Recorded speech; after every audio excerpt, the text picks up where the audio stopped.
GHCL foundation trust Sutrapada દ્વારા ગીર સોમનાથ જિલ્લાના સૂત્રાપાડા, વેરાવળ અને તાલાળા તાલુકાના ગામોમાંથી 100 જેટલા પ્રાકૃતિક ખેતી કરતા ખેડૂતોને ગોપાક લાયસન્સ કઢાવવા માંગતા ખેડૂતોને 2 દિવસની અમદાવાદ મુકામે પ્રાકૃતિક શિબિરમાં લઈ જવામાં આવ્યા। તારીખ 17/9/2024ના રોજ અમદાવાદ મુકામે બંસી ગીર ગૌશાળાની મુલાકાત કરવામાં આવી, જેમાં ભગતસિંહ પુરોહિત દ્વારા સૌપ્રથમ અલગ અલગ મોડલ ફાર્મ નેપિયર ઘાસની વિઝિટ કરાવવામાં આવી, જેમાં ગાયોને ખવડાવવા માટે સુગરયુક્ત નેપિયર ઘાસની 100થી વધારે વેરાયટી હતી। ત્યારબાદ ગૌ કૃપા અમૃત જે ખેતીવાડીમાં ઉપયોગ કરવામાં આવે છે તે ફાર્મની વિઝિટ કરાવવામાં આવી।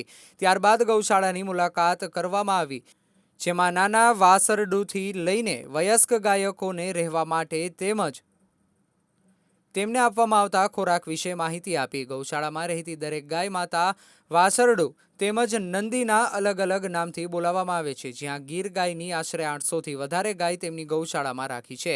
તેમાંથી તેઓ ગાયના દૂધ, ગૌમૂત્ર, છાણ વગેરેમાંથી જુદી જુદી પ્રોડક્ટ બનાવે છે તથા તેમના મોલમાં વેચાણ કરે છે અને વિદેશમાં એક્સપોર્ટ કરે છે।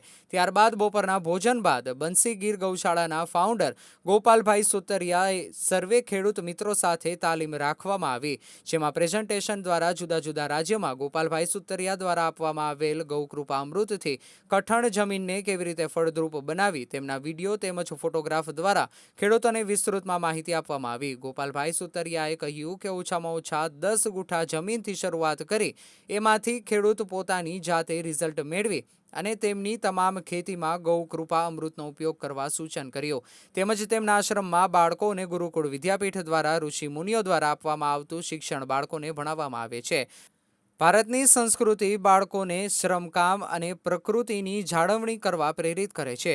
બંસી ગીર ગૌશાળા દ્વારા ખેડૂતોને વિનામૂલ્યે ગૌકૃપા અમૃત બેક્ટેરિયાનું વિતરણ કરવામાં આવ્યું, તેમજ નેપિયર ઘાસનું કંદમૂળ ખેડૂતોને આપવામાં આવ્યું।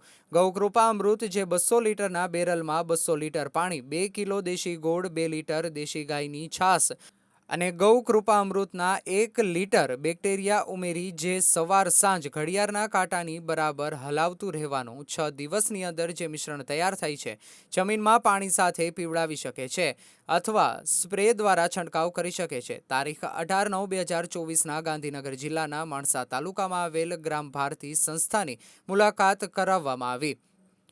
સંસ્થાના આચાર્યએ ખેડૂતોને સંસ્થા દ્વારા કરવામાં આવતી પ્રવૃત્તિ વિશે વિસ્તૃતમાં માહિતી આપવામાં આવી। શિક્ષણ કાર્યથી લઈ ખેતીવાડીના સર્વે કાર્ય વિશે ત્યાં થતા કાર્ય બાબતે માહિતગાર કરવામાં આવ્યા। ગ્રામ ભારતી સંસ્થા આશરે 400 વીઘા જેટલી જમીનમાં શિક્ષણ તેમજ ખેતીવાડીના કાર્યો કરવામાં આવે છે। ત્યાં જુદા જુદા ફાર્મની ખેડૂતોને વિઝિટ કરાવવામાં આવી છે। પ્રેરણા પ્રવાસને સફળ બનાવવા માટે પ્રોગ્રામ ઓફિસર, કોઓર્ડિનેટર, સોશિયલ મોબિલાઇઝરે જહેમત ઉઠાવી હતી। રિપોર્ટર ભરતસિંહ જાદવ, ગીર સોમનાથ।